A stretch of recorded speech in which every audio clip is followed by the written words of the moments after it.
नमस्कार. तर तुम्हा सर्वांचं स्वागत आहे अर्चना म्हात्रे आपल्या यूट्यूब रेसिपी चॅनलवरती. आणि आजची जी आपली रेसिपी आहे ती म्हणजे पावभाजी. तर पावभाजीसाठी लागणारं मी साहित्य घेतलंय. इथे 3 कांदे घेतलेत मी मीडियम साईजचे. हे आता थोडे मी मोठे मोठे तुकडे केलेत, तर ह्याला आता मी चॉपरमध्ये बारीक एकदम चॉप करून घेणार आहे. आणि त्याचप्रमाणे टमाटरही कापून घेणार आहे. टमाटर 4 आहेत मीडियम साईजचे. फ्लावर इथे 200 ग्रॅम घेतलाय. फ्लावर मी पहिले कोमट पाण्यात मीठ घालून त्यातनं मी स्वच्छ धुवून काढलाय, का तर त्याच्यात कधी आळी वगैरे असते बारीक, तर ते आपल्या डोळ्यांना दिसत नाही, त्याकरिता. लसणाच्या पाकळ्या इथे 15 आहेत. हिरव्या मिरच्या फक्त 2 घेतले. त्याने आल्याचे लहान तुकडे आहेत 2. बटाटी वजनाने बघितली तर पाव किलो आहेत आणि अशी 5 आहेत. बीटाचा तुकडा एकदम लहान घेतलाय मी. काश्मीरी सुक्या मिरच्या कोमट पाण्यात त्या भिजवून घेतल्या 1 तास आधी. ह्या 6 मिरच्या आहेत. वाटाणे घेतलेत मी 1 वाटी भरून. आणि शिमला मिरची घेतली आहे 1 वाटी भरून, पण या 2च शिमला मिरची आहेत. तर इथे मसाल्यांमध्ये तुम्ही बघताय की मसाल्यांमध्ये आपण हा पावभाजी मसाला घेतला एव्हरेस्टचा. तुम्ही कोणत्याही कंपनीचा घेऊ शकता. इथे कसुरी मेथी घेतली आहे मी. काश्मीरी लाल मिरची पावडर आहे ही 2 चम्मच घेतली आहे मी. हळद एकदम कमी घेतली आहे, अर्धा चमच्यापेक्षाही कमी आहे ही. धना पावडर 1 चम्मच भरून घेतली आहे. आणि जिरं पावडर अर्धा चम्मच आहे. मीठ आपल्या चवीनुसार. आणि बटर. इथे तुम्ही बघताय की मी एक आता कुकर घेतला आणि कुकरमध्ये जे आपण बटाटे घेतलेले ते मी असे तुकडे करून घेतलेत. आता हे बटाटे आपण याच्यात घालूया. ओला वाटाणा घेतलाय तोही याच्यात घालूया. आणि जे फ्लावर आपण घेतलेलं ते पण याच्यात घालूया. आणि बीट हा सुद्धा आपण याच्यात घालूया.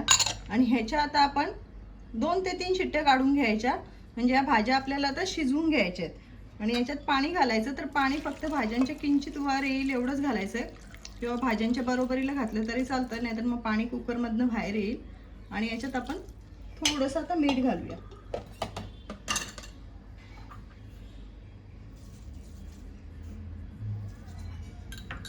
आणि याच्या आता शिट्ट्या काढून घेऊया आपण. तर इथे तुम्ही बघताय की आपण गॅस चालू केलाय आणि गॅसवरती एक टोप ठेवलाय. टोपामध्ये आपण ना 3 पळी तेल घालूया. त्याच्यातच आपण बटर घालायचंय. अर्ध थोडं तेल आणि थोडं बटर.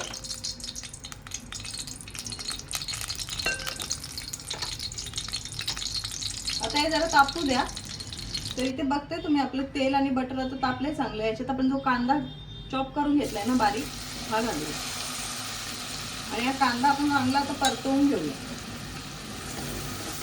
तर इथे तुम्ही बघताय की हा कांदा ना मी 5 मिनिटं फास्ट गॅसवरतीच परतवून घेतलाय, पण त्यांना मी सतत ढवळत राहिलेली. आणि आता याच्यात आपण ना टमाटर घेतला हा बारीक चॉप करून, हा घालूया.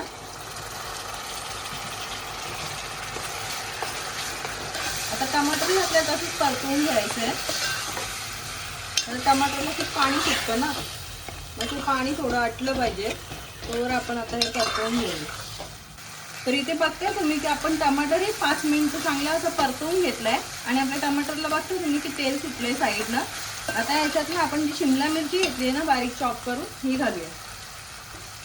ही सुद्धा आपण आता अशीच परतवून घेऊया. हे सर्व एकजीव झालं पाहिजे, कांदा, टमाटर, शिमला मिरची. तर इथे बघताय तुम्ही आपली शिमला मिरची झाली. आता याच्यात आपण जे आता लसूण, मिरची आणि आलं जे तुम्हाला मी दाखवलेलं आहे त्याची आपण एकत्र पेस्ट करून घेतली आहे. आणि ती पेस्ट पण आपण याच्यात घालूया. आणि ज्या मिरच्या आपण घेतलेल्या ना पाण्यात भिजत ठेवलेल्या कोमट पाण्यात, तर ही सर्व ना आपल्याला पेस्ट घालायची आहे. याच्यातनं मी आता फक्त 3 ते 4 चम्मचच पेस्ट घालते. याच्याने रंग चांगला येतो आपल्या पावभाजीला. आणि बाकीची राहिली शिल्लक तर तुम्ही इतर कशातही ती यूज करू शकता. हे सुद्धा आपण चांगलं आता परतवून घेऊया तेल सुटेपर्यंत. तर आता आपली मिरची आणि आलं लसूण ते सगळं परतवून झालंय. आता धणा जिरा पावडर आपण याच्यात घालूया. आणि मिरची पावडर घेतलेली आपण ही 2 चमचे. आणि हळद अर्धापेक्षाही कमी आहे. हे पण आपण आता परतवून घेऊया.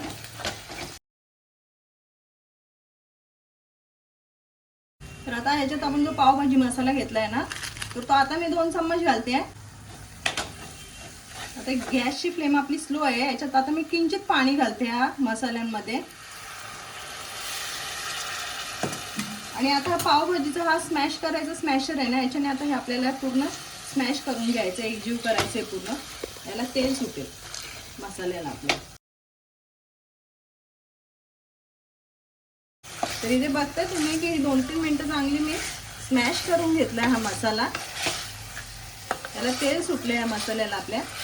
याच्यात जी आपण आता भाजी कुकरला लावली आहे ना, ती चांगली स्मॅश करून घेतली आहे. ती पण आता याच्यात आपण घालून घेऊया. याच्यात घालायच्या आधी स्मॅश केली ना, तर मग आपल्याला भांड्यामध्ये भाजी घातली तर कमी स्मॅश करायला लागते, म्हणून आधी स्मॅश करून घ्यायची. तर इथे तुम्ही बघताय की आपला जो मसाला आहे ना, त्याला असं साईडने छान तेल सुटलंय.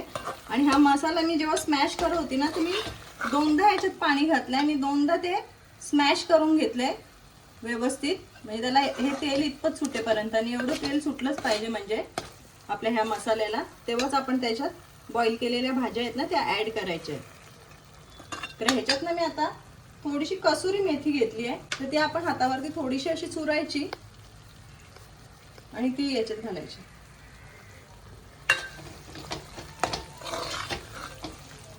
तर आता आपण ना स्मॅश केलेली भाजी आहे ही घालूया. तर बघा तुम्ही मी कशी स्मॅश केली आहे भाजी, आणि बीटामुळे रंग आलाय भाजीला छान. आता हे पूर्ण आपल्याला एकजीव करून घ्यायचंय. आणि याच्यात आपल्याला पाणी घालायला लागेल. तर पाणी गरमच घालायचं आपल्याला, थंड नका घालू. तर मी आता कुकरच्या भांड्याला थोडी भाजी चिकटलेली आहे, तर त्यात कोमट पाणी घालते आणि ते पाणी याच्यात मी आता ॲड करते. कुकरच्या भांड्यात मी पाणी घातलेलं ना, ते पाणी मी याच्यात आता ॲड करते. आणि आता पावभाजी आपल्याला कितपत पातळ पाहिजे ना, त्यानुसार पाणी घालायचं याच्यात. पावभाजी पातळच असते, एकदम घट्ट नसते. याच्यात आपण आता थोडं मीठ घालूया. तर इथे बघताय तुम्ही मी कितपत पाणी टाकलंय पावभाजीमध्ये. आता या पावभाजीच्या अंदाजानुसार आपण चवीप्रमाणे याच्यात मीठ घालूया. आणि भाजीत पण आपण थोडं मीठ घातलेलं आहे, तर मी याच्यात 3 चम्मच मीठ घालते. जर तुम्हाला कमी वाटलं तर तुम्ही मीठ ॲड करू शकता याच्यात. तर इथे बघताय तुम्ही की आपल्या पावभाजीला चांगली उकळी आली. आता ह्याच्यात ना आपण आवडीप्रमाणे बटर घालूया, तुम्हाला जितकं घालायचं असेल. आणि आता बटर आपलं घालून झालंय. आता 5 मिनिटं आपण याच्यावरती झाकण ठेवूया आणि मीडियम गॅसवरती ठेवून देऊया. तर इथे बघते तुम्ही 5 मिनिटं झालेत. आपण आता झाकण खोलूया. आणि पावभाजीला बघताय तुम्ही आपण इथे कलरचा ना अजिबात यूज केलाय, तरी आपल्या पावभाजीला छान असा रंग आलाय. आता आपण गॅस बंद करूया. तर इथे बघताय की तुम्ही आपली छान अशी पावभाजी बनवून तयार झाली. आणि त्यासोबत आपण पाव घेतलेत बटर लावून मस्त गरम केलेत. जर तुम्हाला माझी व्हिडिओ आवडत असेल तर लाईक करा, शेअर करा आणि चॅनलला सबस्क्राईब करायला विसरू नका.